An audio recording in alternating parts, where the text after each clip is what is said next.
سلام و درود، امیر زینعلی هستم، ارشد مهندسی صنایع از دانشگاه تربیت مدرس تهران و مدیر کیفیت در نرم افزاری آموت.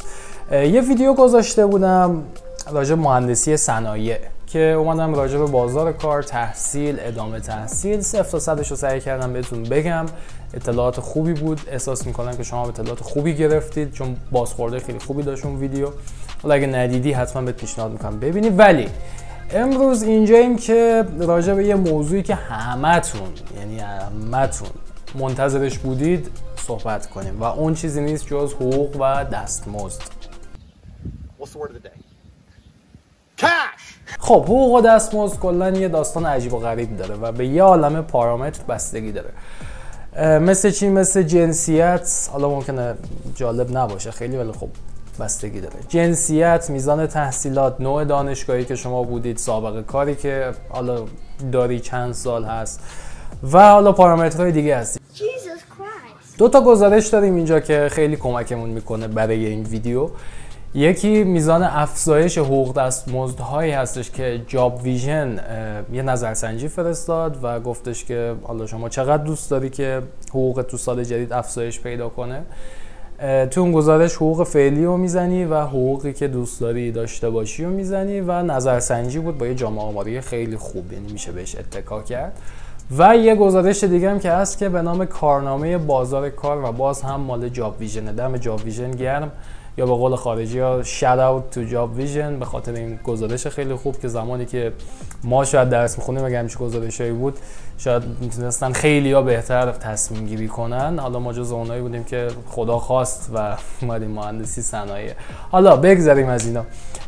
توی این ویدیو میخوایم با هم بریم ببینیم دقیقا که هر کسی با یه سری پروفایل، مثلا دانشگاه فلان، تحصیلات فلان، رشته فلان، چقدر میتونه حقوق داشته باشه و میانگین اون حقوقی که میتونه متصور باشه برای خودش چقدر هستش. این ویدیو برای تمام دوستانی که میخوان بیان سمت بازار کار میتونه مفید باشه. ازتون خواهش میکنم که برای بقیه هم بفرستید. به هر حال ما دوست نداریم کسی زیر اون استانداردی که میتونه درآمد داشته باشه بره و برای یه نفر کار کنه، برای یه شرکت کار کنه و به اون ارزشی که واقعا داره نرسه.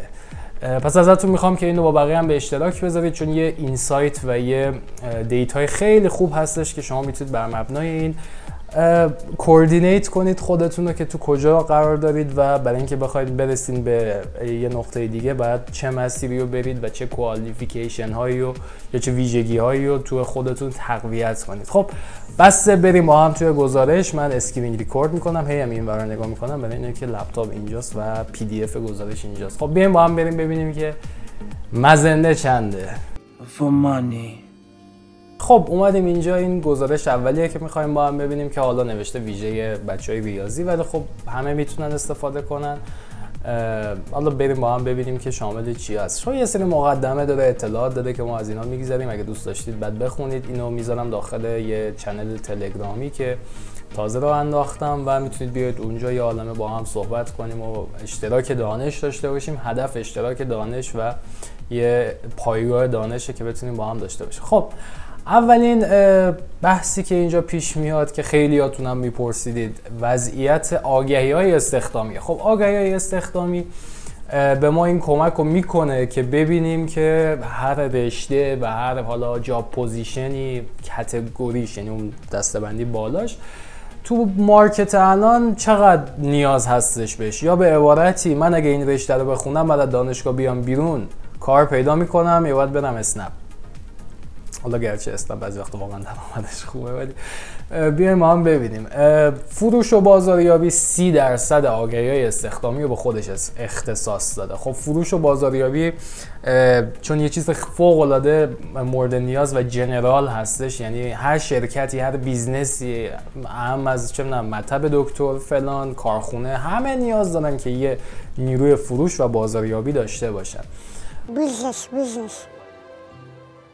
خب پس طبیعتاً خیلی غیر منطقی نیستش که 30% آگهی استخدامی رو این به خودش اختصاص داده باشه. خب این یه چیز جنرال هم هست، یعنی شما با هر زمینه تحصیلی، با هر رشته‌ای که بودی، مهندسی بودی، هر چی میتونی بیا اینجا و شروع کنی به کار. خب دومیش میشه توسعه نرم افزار و برنامه‌نویسی که این هم پیش بینی میشد که همچین اتفاقی بیفته براش. چرا؟ چون الان همه چی شده آیتی. شاید اگه 10 سال پیش همچین گزارشی بود این مثلا یکم جاش پایین‌تر بود، ولی الان دیگه همه چی شده آیتی، همه چی شده نرم افزار، همه چی شده سایت و خب ما دیولپر میخوایم برای این مباحث و خب اینجا میبینیم که 18.7% رو به خودش اختصاص داده.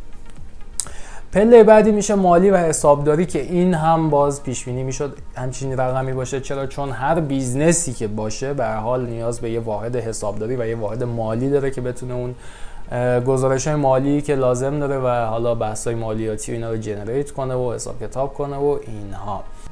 رتبه بعدی میشه دیجیتال مارکتینگ، سئو و بازاریابی محتوا یا همون بحث‌های مرتبط با کانتنت و اینا. 8.4%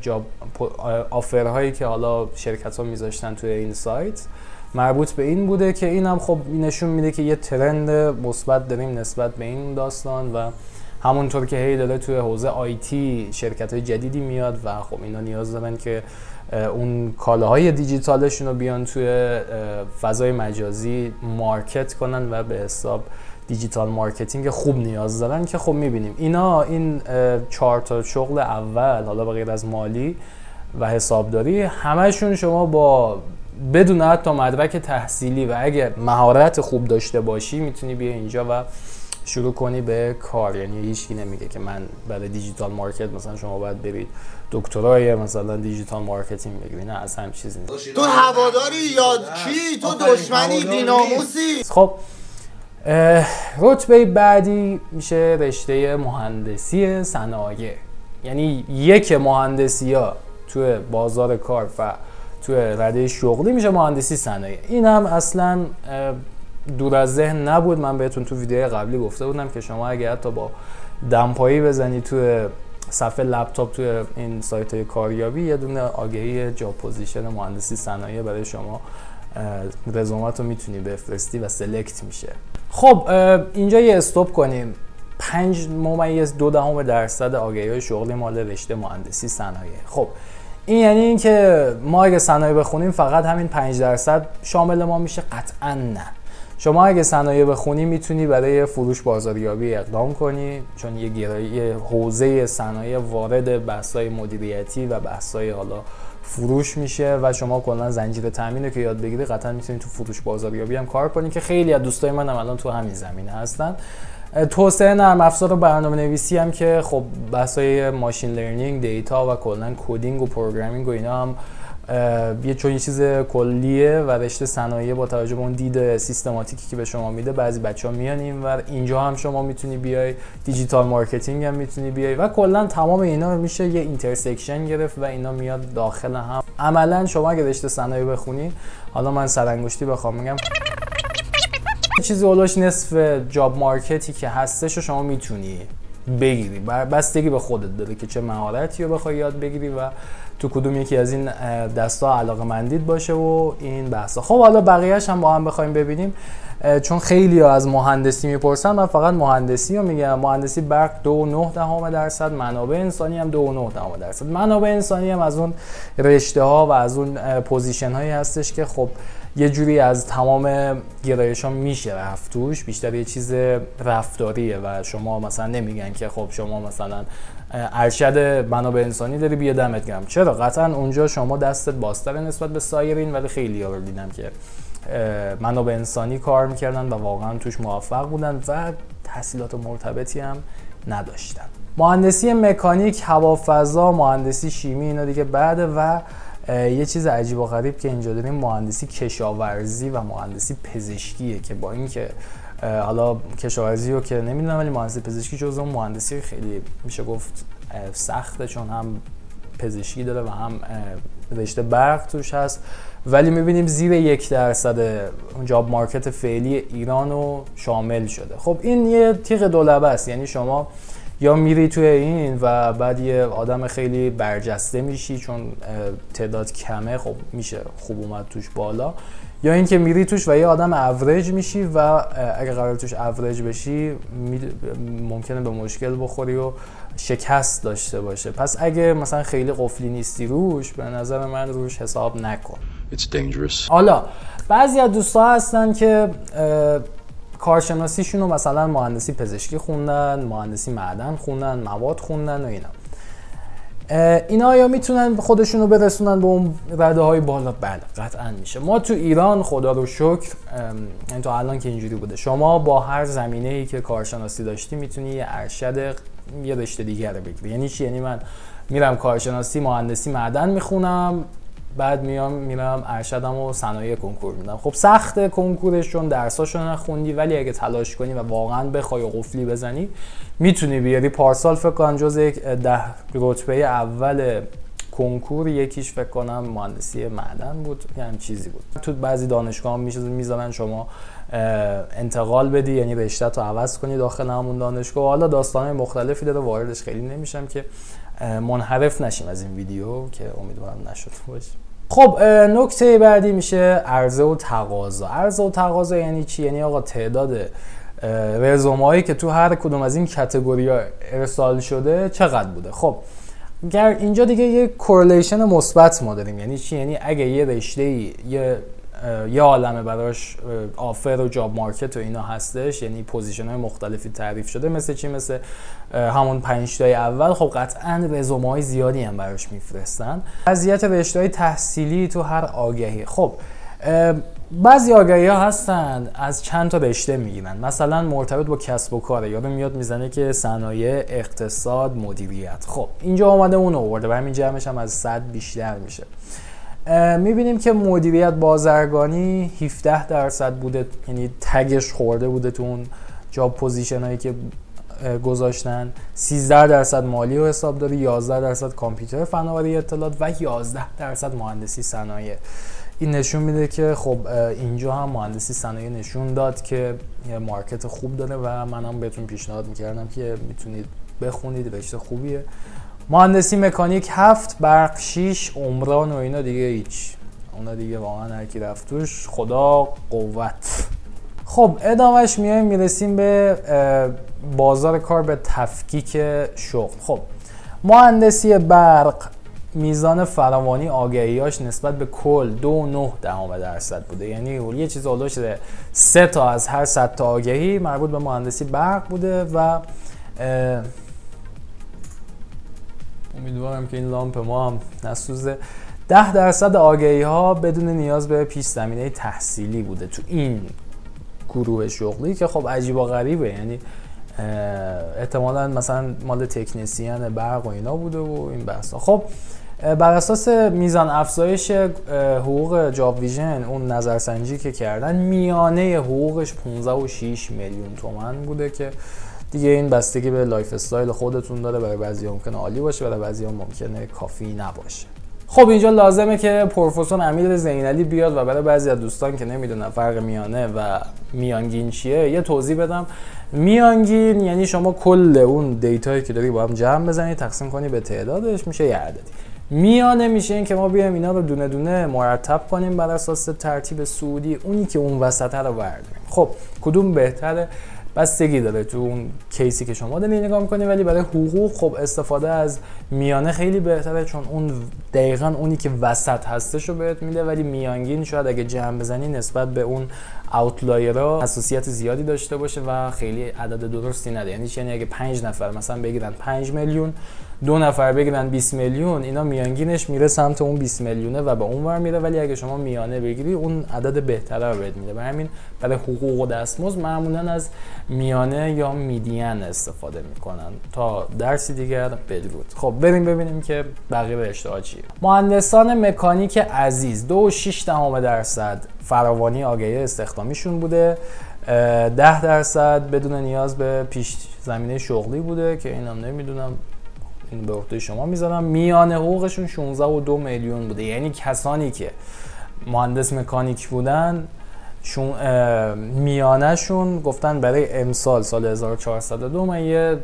حقوق 16.2 میلیونی میخوام که خیلی جنراله. مثلا تهران خب یه رنج حقوقیش با همه ایران فرق میکنه، بعد میاد شهرهای بزرگ، بعد میاد شهرهای کوچیک، شهرهای صنعتی، نیمه صنعتی و اینا. ولی یه چیز کلیه که شما این رشته ها رو بخوای با هم مقایسه کنی چجوریه. نمیتونی مثلا بگی من تو مثلا این شهر کوچیکم فردا بری پیش رئیست بگی نه من 16.2 میخوام. خب این خیلی منطقی نیست. Get the fuck out of here. خب مهندسین عمران عزیز 1.9% فراوانی آگهی شغلیشون بوده. 13% گفتن که بیا ما همینجوری باهات حال میکنیم، زمین تحصیلی هم نمیخوایم و میانه حقوق 15.6. نرم افزار برنامه نویسی این یه چیز جالبه. خب رشته‌های تحصیلی متداول مهندسی برق بوده، عجیبه، کامپیوتر درسته. 18.7% فراوانی آگهی داشته، یعنی از 100 تا آگهی نزدیک 19-20 تاش مربوط به این دسته‌بندی بوده.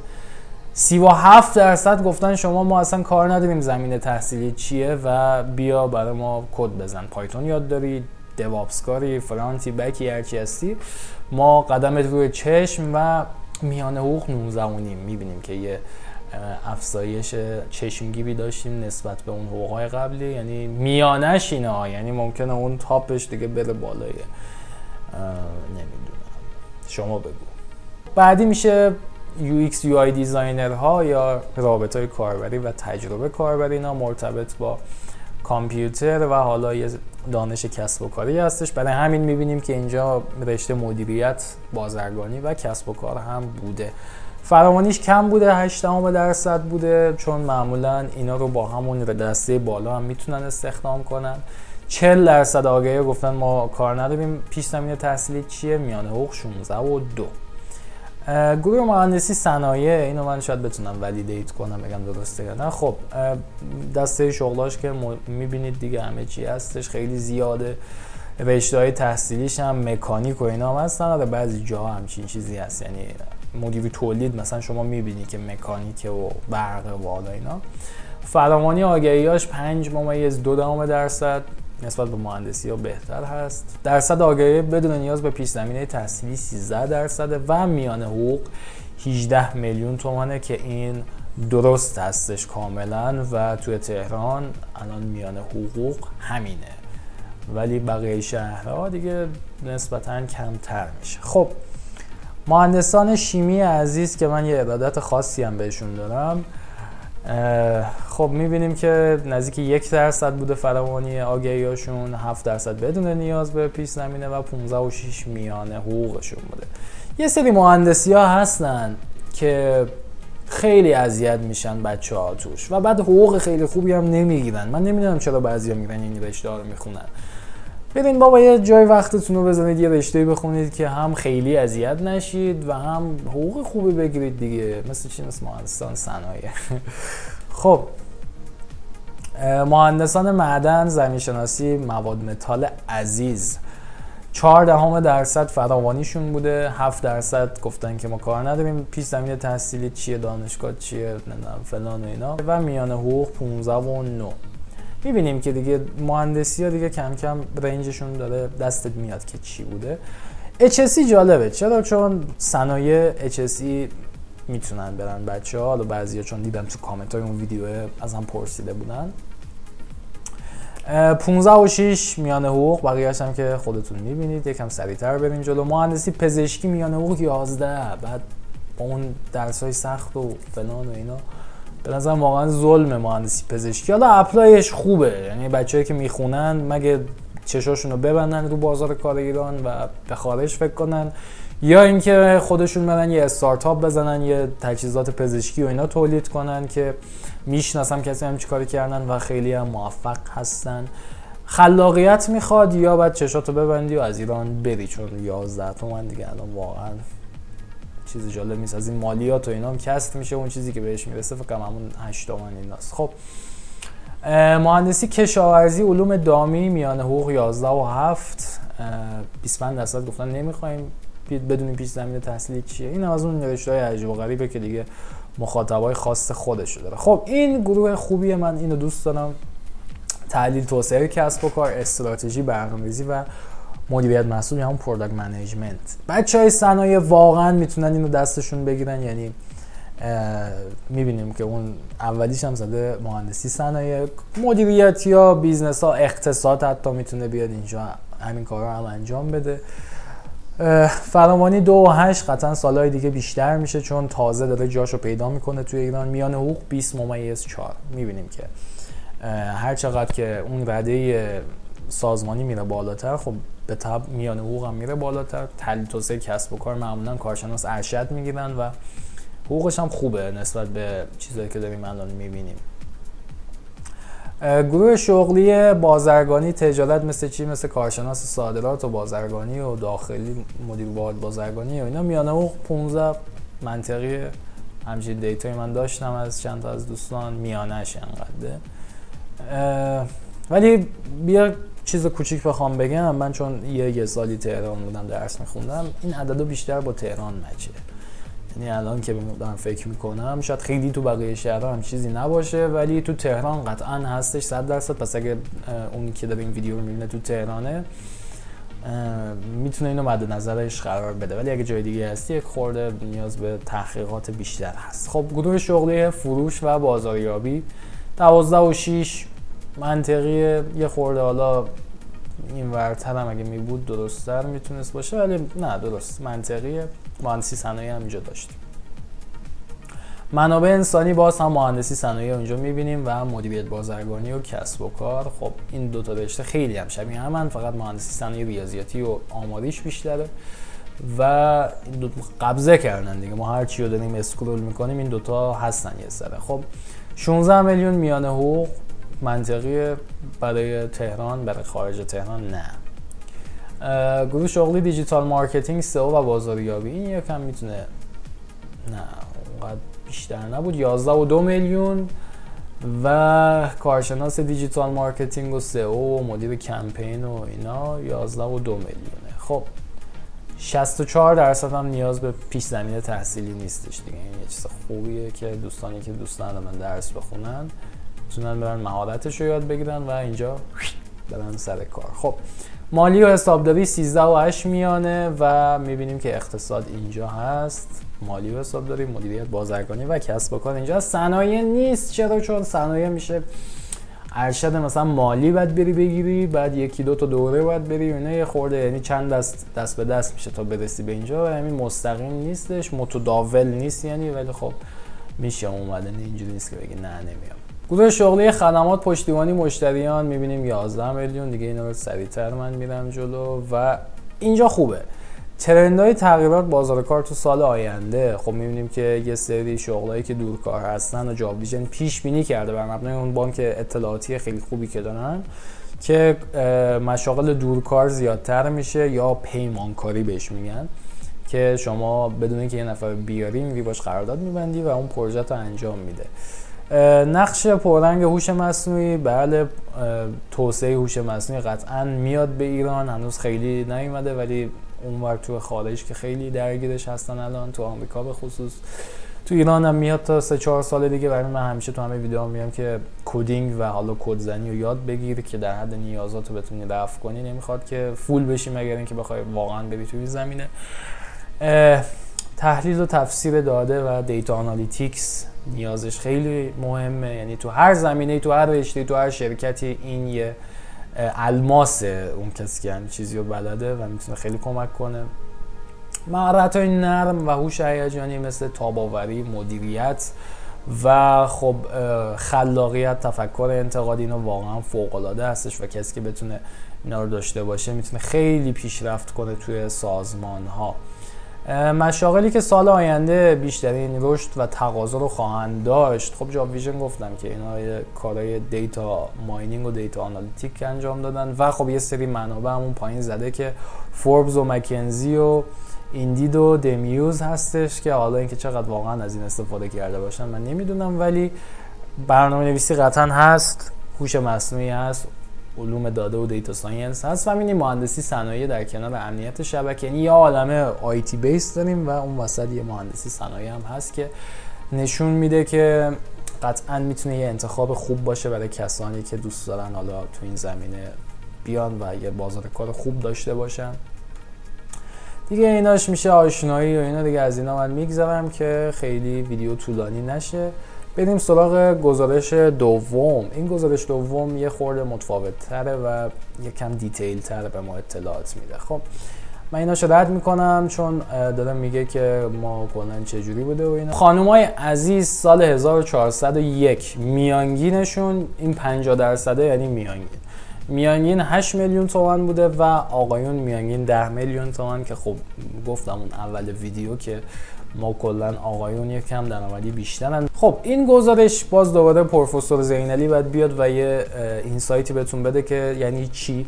یه سری عدد داریم 10 25 50 75 و 90 که حالا 100 هم اگه میذاشتن اوکی بود. این چارک های مختلف هستش و ما اومدن اینو دسته‌بندی کردن. اون 10% مثلا برای 1401 یعنی 10% این جامعه زیر اون عدد بودن، 5 میلیون تومان کمتر میگرفتن و 90% بیشتر از 5 میلیون بودن. اون 50 که گذاشته میشه میانه، یعنی 50 یعنی دقیقاً وسط اون دیتاییه که مرتب سازی شده.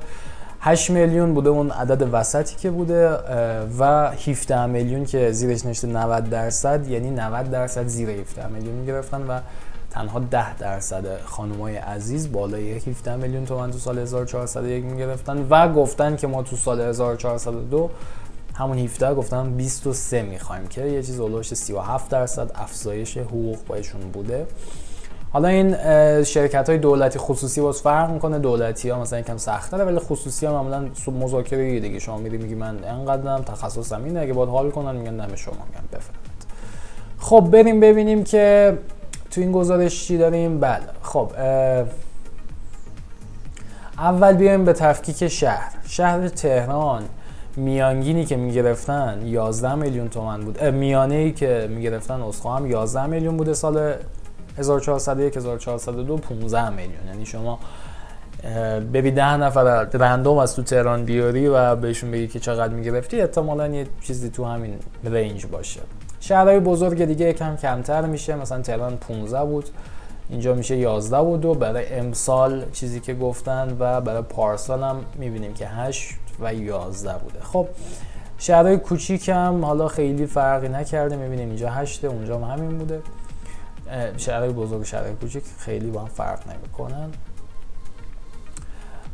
رده شغلی کارمند 7 میلیون میگرفته میانش و بعد 1402 گفته 9.1 میخوام. کارمند میشه مثل کارمند اداری و اینا. کارشناس بوده 9.5 و 12.6 گفته که من دوست دارم امسال درآمدم باشه و میبینیم که 10% کارشناس ها هستن که حالا توی نظرسنجی شرکت کردن و حقوق بالای 17 میلیون تومان داشتن که یه شات اوت بعد به اونا بگیم و دمتون گرم. کارشناس ارشد میانه 13 میلیون بوده و اینجا اومده گفته 18 میلیون میخوام برای امسال. میبینیم که بعضیا پرسیدن که آقا ما کارشناس ارشد بگیریم حقوقمون فرق میکنه، میبینیم که اینجا بعد فرق کرده. خب مدیر چقدر بوده؟ مدیر برای 1401 20 میلیون بوده و برای 1402 گفته من 26 تومن میخوام.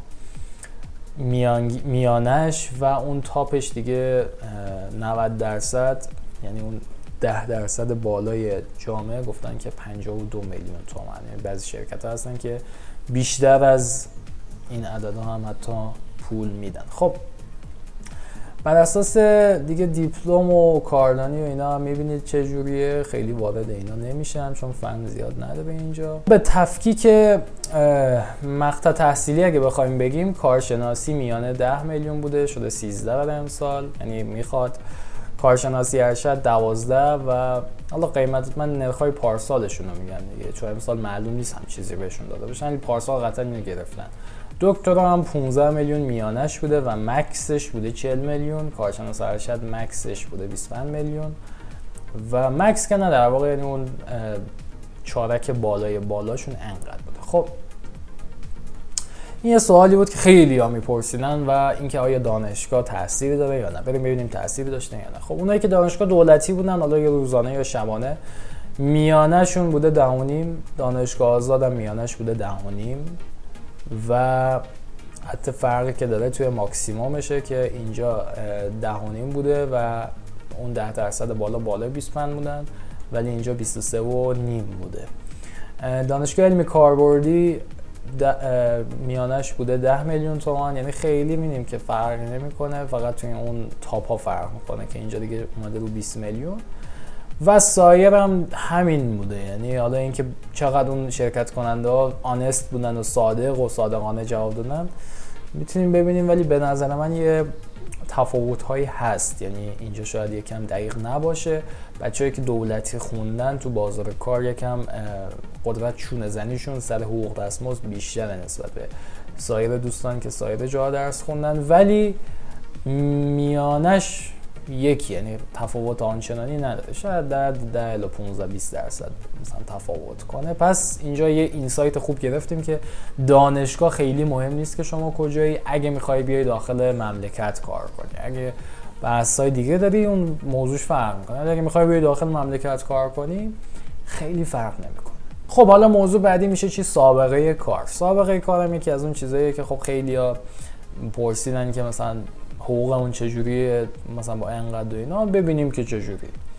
سابقه کار کمتر از 2 سال میانه بوده 7 میلیون تومان و برای امسال گفتن که ما 9 میخوایم. سابقه کار بین 2 تا 5 سال میانه بوده 8.5 و سابقه کار بین 5 تا 10 سال میانه بوده 10.5.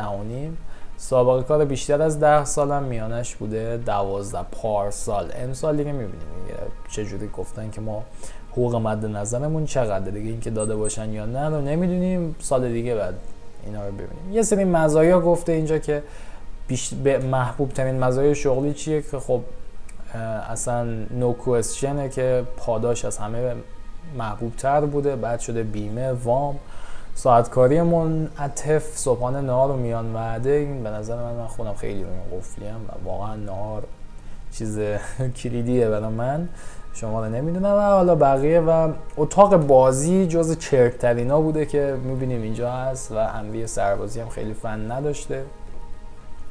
پزشک سازمانی و اینا دیگه حالا جز کم تقاضاترین ها بوده. خب یه سری نکته اینجا گفته که اگه دوست داشتید میتونید بیاد ببینید اینو، من تو کانال تلگرام هم میذارم، حتما ببینید، ممکنه به درد بخوره.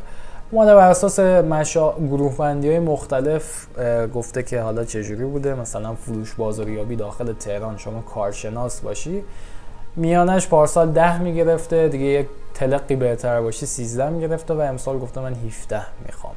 کارشناس ارشد باشی عددا همینجوری هستش. من یک کمی رد کنم برسیم به اون حوزه مهندسی صنایع ببینیم چجوری. حالا اینا میگم اگه دوست داشتی بقیه‌شو ببینی میتونی این فایلشو من میذارم برای دانلود که بچهای عزیز استفاده کنن. خب رسیدیم به رشته مهندسی صنایع، مدیریت تولید، مدیریت عملیات، مدیریت پروژه و حالا بحث‌های مختلفی که اینجا می‌بینیم. داخل تهران کارشناس میانه پارسال 10 میلیون تومان حقوقش بوده و این عدد برای اونایی که خیلی شاخ بودن و سابقه کار زیاد داشتن شاید اینا 18 میلیون تومان بوده که گفتن برای سال آینده 24 تومان میخوان. خب کارشناس ارشد 15 میلیون بوده پارسال، امسال گفته 20 میلیون میخوام میانش. اونایی که دیگه از میانه کم بالاترن میبینیم که مثلا 25 میگرفته پارسال، امسال 33 میخوان. مدیر اگه باشی داخل تهران خب 22 میلیون بوده میانش پارسال، امسال گفتن 30 و اون حد بالاش هم 40 بوده و گفتن 51. شهرهای بزرگ به غیر از تهران مثل مراکز استان‌ها اینا چجوری بوده؟ کارشناس پارسال 10 بوده میانش، امسال شده گفته 13 میخوام، اون تاپش 17 بوده و گفته که 25 میخوام. کارشناس ارشد میانش بوده 13 و پارسال و امسال گفته 17 و 6 من پول میخوام ازتون بدید. تاپاش 22 بودن که امسال گفتن 30. خب شما اگه مدیر باشی و توی یه شهر بزرگ باشی چجوریه؟ میانه بوده 16 گفته 22 میخوام و تاپاش 30 بوده که گفته 42 و نیم میخوام که این عدد تو شهرهای کوچیک باز فرق میکنه. میبینیم که کارشناس بوده 10 13 میخواسته، ارشد بوده 14 گفته 18 میخوام برای امسال و مدیر 17 بوده گفته 22 و 6 میخوام که مکسش دیگه اینجا 35 بوده و گفته 47 و نیم میخوام. خب بقیه‌اش رو دیگه میذارم به عهده خودتون، اونایی که دوست داشتید رو بخونید. بعضی از گرایش‌های حتی رشته صنایع داخل جای دیگه هستش، مثلا یکی بود لوجستیک بود من بعدش کردم، ولی خب اینا هست و ازتون میخوام که اینا حتما مد نظر قرار بدید. این گزارش خیلی خوبیه که دوباره میگم داخل کانال تلگرام هم میذارم. خب فکر کنم که تا همینجا کافی باشه، اطلاعات خوبی با هم دیدیم و این قطعا میتونه یه مبنای خوبی باشه برای تصمیم گیری. حالا چه عزیزانی که الان سر کار هستن میتونن بر مبنای این تصمیم گیری کنن که ببینن که آیا واقعا به اندازه حقشون دارن دریافت میکنن یا نه، و اونایی هم که میخوان هدف گذاری کنن و به حساب خودشون رو کوردینیت کنن که کجا برن و اینا، هم میتونه اطلاعات خوبی براشون باشه و استفاده کنن از این. حالا بحثی که هست اینه که خب مثلا من چون یه رقمی درآمدم هستش، آیا این برای من کافیه یا نه؟ اون بستگی داره به زندگی خودت، اهداف خودت. مثلا اگه شما داخل ایران 25 میلیون درآمد داشته باشی، شاید به جرات میشه گفت جزء اون شاید 10% تاپ درآمدی ایران باشی، ولی وقتی میای تبدیل میکنی 25 میلیون رو با دلار 50,000 تومانی که خودتو تو مقیاس جهانی ببینی چقدر در میاری، میشه ماهی $500 که شاید یه کارگر مثلا چینی همچین رقمی رو داره میگیره که ما مثلا تو ایران اینجوری. حالا بعضیا میگن ما هزینه‌هامون کمتره، من با این مخالفم، چون ما به هر حال مصرف کننده کالای جهانی هستیم، همه ما گوشی میخوایم، لپتاپ میخوایم، کامپیوتر، تلویزیون، یخچال و خب اینا با دلار داره قیمت گذاری میشه، یعنی عملا ما تو ایران داریم دلاری زندگی میکنیم. حالا به غیر از مسکن که مسکن هم حالا تو تهران وضع عجیب و غریبی داره، بحث اقتصاد کلان واردش نمیشم، اینا واقعا پادکست میخواد که بشینیم صحبت کنیم پاش. دیگه تصمیم گیری با خودته، بعد علایق تو ببینی و ببینی که کجا میخوای بری، هدفت چیه و اینا. من داخل پیج اینستاگرامم مشاوره میدم، اگه دوست داشتی میتونیم یه وقتی با هم هماهنگ کنیم و یه کوچینگ، منتورینگ، هر چیزی که بتونم کمک کنم با هم هماهنگ کنیم و یه همچین خدمتی رو من ارائه میدم به حالا دوستانی که دوست دارن این نصیحت و این کوچینگ رو دریافت کنن، چون واقعا چیز با ارزشیه. من خودم اگه زمانی که تازه وارد حوزه آکادمیک و حوزه کسب و کار و شغل و اینا شدم، اگه یه نفر منتور می داشتم قطعا خیلی سریعتر میتونستم مسیرم رو طی کنم و از دانش و تجربیات اون استفاده کنم. اگه دوست داشتی من میتونم برای یه تعداد محدود، چون واقعا وقت میبره این موضوع، کوچینگ و منتورینگ داشته باشم. داخل پیج اینستاگرام هم به من پیام بده که راجع به شرایطش با هم صحبت کنیم. خیلی متشکرم ازت که تا اینجا همراه من بودی. سرتو درد آوردم، اطلاعاتش زیاد بود دیگه، کاری نمیشد کرد، ویدیو طولانی شد. سابسکرایب و شیر ویدیو یادتون نره، محتوا فری هستش و من دوست دارم که برای شما محتوا تولید کنم. از اون برم از شما یه فیدبک میخوام که ببینم که کجایی مثلا ادامه بدیم اینو یا نه، چون کلا بچه‌ای که تولید محتوا میکنن بعد یه مدت میگن که او ولمون کن اصلا این کار ادامه بدیم ندیم، ولی کلا من دوست دارم که اطلاعاتمو شیر کنم و ازت میخوام که حمایت کنی. حمایت میشه چی؟ میشه اینکه شیرش کنی با بقیه، کامنت بذاری، لایک کنی، سابسکرایب کنی و اینا، که انرژی باشه بریم ویدیوی بعدی رو با هم بگیریم. امیدوارم که موفق و بهینه باشی همیشه هر جا هستی. فعلا خداحافظ.